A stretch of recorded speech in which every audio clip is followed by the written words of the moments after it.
reader and friend of all things Outlander. The story of Outlander can release you to forgive. I need help forgiving too.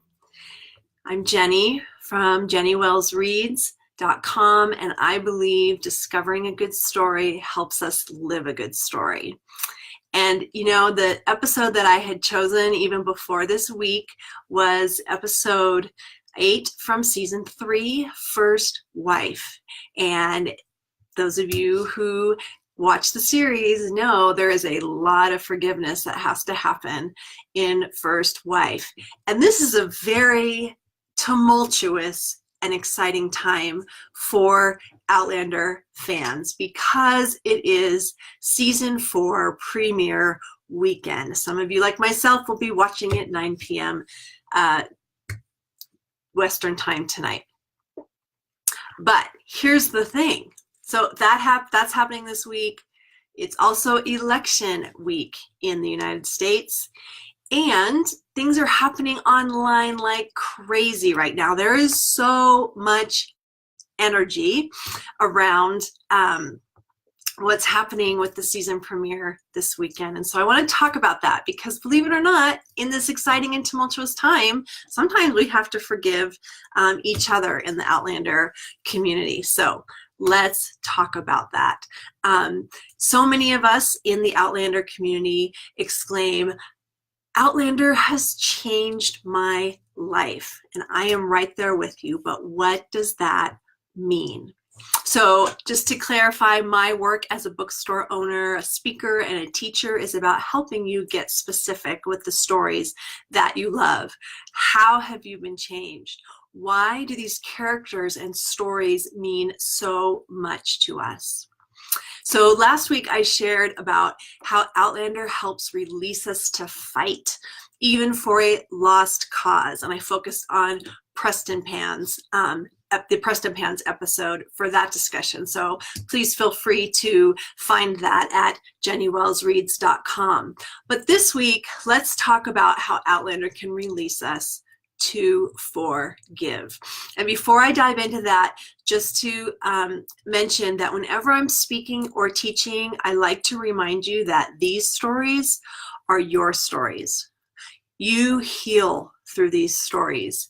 You laugh and cry with these characters. You live through these characters, sometimes in ways that you can't just yet in real life.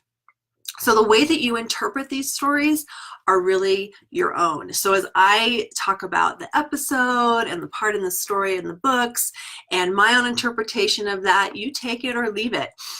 This is just to give you some ideas to think about how this story can change you. So, episode 8, season 3, First Wife. There is so much to forgive in this episode, right? We open with Jamie and Claire and Ian returning to Jamie's home, Lallybroch. And in the beginning, there is a lot of tension, right? It seems like everybody is getting thrashed or scolded, and most of it is coming from Jamie's sister, Jenny. So she's upset at Jamie, she's upset at Claire, she's upset at Ian. And then, as you know, Leary shows up, Jamie's other wife, right? It's Leary, Claire's arch nemesis, the one who tried to have her killed, the one that always wanted Jamie, and Jamie has married her. What is happening? There are 2 girls calling Jamie daddy. What has happened? It's tough, right? So let's think about this for a second. Everybody's getting thrashed or scolded. Ian's in big trouble. He ran away from home. He's having to deal with his consequence and punishment. But the really deep, deep, deep pain for Jenny and Ian, not young Ian, but his father, is that Claire's returned and it doesn't make sense. And they grieved her like she had died. They don't understand. If she was in Boston, why didn't she write? You know, Jamie is giving Jenny some story about what happened and Jenny doesn't buy it. I love that line where she says, the Claire I ken sat right on those steps and would never have stopped looking for you. She knows that Jamie is not being honest with her. And of course, Jamie is not honest with Claire right away. Now, here's what's interesting too. This is a great episode. I would say it was easily in my top 3 of season 3. But I had to forgive the writers during this episode. From my perspective, they did a lousy job of representing Jamie in Jamie and Claire's big fight in their bedchamber. There's things that Jamie says that don't make sense to me. They don't resonate with who he is. And if you want to chime in about what your perspective of these lines are, I would love to hear, because I cringe every time. I'm like, Jamie would not have said, well, you told me to be nice to the girl. And Jamie wouldn't have accused Claire and said, you left me, right? And there's one other that's not coming to mind right now where I just go, oh, that is not our Jamie. And so, you know, as there's so much happening right now in the fan community with the season premiere happening tomorrow, and just how, you know, everybody's got their perspective of how it's going to go. And there's articles galore and there's interviews galore. And I, you know, going into season 4, I have a lot of feelings about how's it going to go? What are they going to do? You know, is our characters going to be protected and sacred by the writers as they are to the fans? You know, there's a lot of feelings going on. Okay, so that's my point. And, you know, it's not as special as, you know, maybe, I mean, it's not maybe like people might discount our feelings and our emotions about, you know, the season and how it goes. And, you know, some of us are book readers and some of us, you know, fell in love with the stories, you know, from the show. And it's very intimate to us though, right? We have a lot of feelings about our beloved story. And so, you know, we haven't had maybe to forgive someone for not telling us about their other wife or disappearing for 20 years. You know, I really personally struggle with the whole theme about Ian running away and Jamie not telling Jenny and Ian's father. I've had a child run away. I've had a child be gone for a long time. And yeah, there is a level of forgiveness needed in that whole area that it is so hard. And I feel like this episode really represents that. So what do these characters do to help them get through the pain?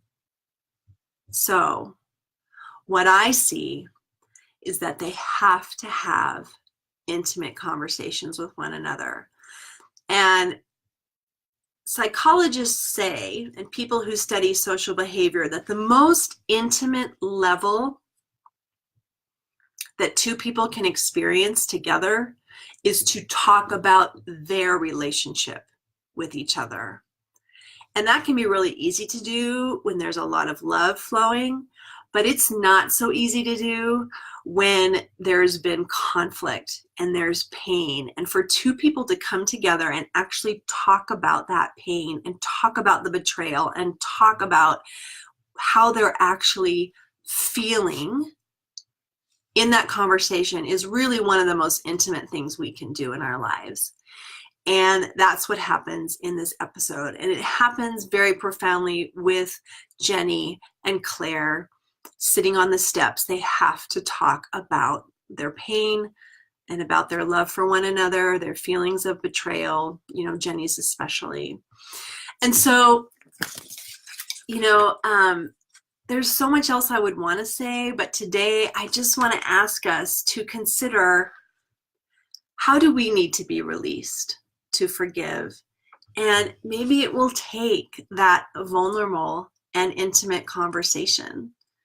One of the things you can consider, if you are an Outlander fan and you have feelings about how this episode rolls out, you know, find a couple friends in the community and talk with them about it. It's not quite the same, but like I said, if I'm going to really enjoy and let the pleasure be there about the story, I have to forgive the writers. I have to forgive myself for reading spoilers. I mean, it sounds so stupid, but I can't, like, this story is special and I want to protect it. And I don't want my feelings to be all about, you know, being cranky and upset and mad and comparing. And I have to forgive because I want to receive the biggest gifts that this experience can give me and us. So, but, you know, on a deeper level, if there's people in your life where you feel hurt, betrayal,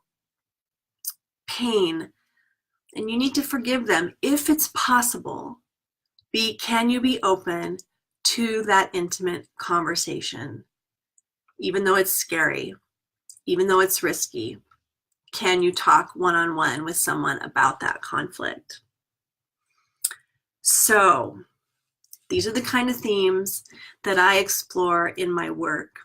And I do offer online and in-person workshops, and I do have a retreat for Outlander fans where we get to explore in some really fun ways and gentle ways these deeper themes in our own lives. Because remember, discovering a good story helps you live a good story. And remember, these stories are your stories. So if you're local, come visit me at my bookstore in Grass Valley, California. I'm here almost every day. And if you want to get notified the next time I go live, get on my mailing list at jennywellsreads.com and like my Facebook page, Jenny Wells Reads. So if you like today's conversation, please share this video. Give me comments even after the fact. I love hearing your perspectives on these stories. What can be your story? Have a great weekend, fans. Have a great season premiere. I'm having a dinner party at my house with some other Outlander fans. It'll be super fun. And yeah, good luck with the whole election week and any forgiveness that might have to happen around that. And also, may we be able to forgive whoever wins the date with Sam Heughan. Have you heard about how Sam Heughan broke the internet this week when he announced the chance to enter a chance to win a date with him to raise money for one of his charities? So if you haven't, give it a Goog and find out. All right, have a great day. Bye.